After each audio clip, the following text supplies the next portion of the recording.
বহু প্রতীক্ষার অবসান ঘটিয়ে আমাদের রাজ্যে দেখা গেল বন্দে ভারত এক্সপ্রেস ট্রেন। এই ট্রেনটা হাওড়া থেকে নিউ জলপাইগুড়ি পর্যন্ত যাবে।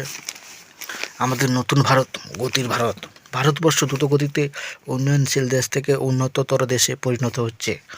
অর্থনৈতিক দিক থেকে আজকে ভারত পঞ্চম স্থান অধিকার করেছে, আর কয়েক বছরের মধ্যে ভারতবর্ষ তৃতীয় স্থান অধিকার করবে, মানে চীন ও আমেরিকার পরে।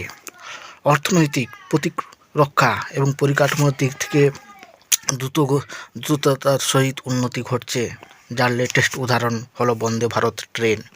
আমরা সবাই জানি পরিকাঠামো উন্নত না হলে দেশের উন্নয়ন সম্ভব নয়, তাই উন্নত পরিকাঠামোর মধ্যে বন্দে ভারত ট্রেন খুবই গুরুত্বপূর্ণ ভূমিকা পালন করবে।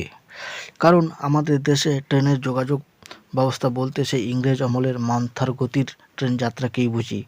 আর সেই এক জায়গা থেকে অন্য জায়গায় দ্রুততার সহিত যাতায়াতের একমাত্র গুরুত্বপূর্ণ ভূমিকা পালন করবে এই বন্দে ভারত ট্রেন, যেটা আমাদের দেশের সম্পূর্ণ দেশীয় প্রযুক্তি দিয়ে গড়া।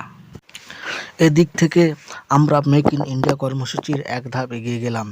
দ্রুতগতি সম্পন্ন এই বন্দে ভারত ট্রেন ভারতবর্ষ উন্নয়নের একটি পার্ট বলা যেতে পারে।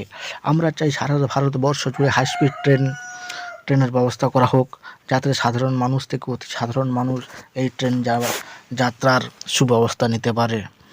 Thank you.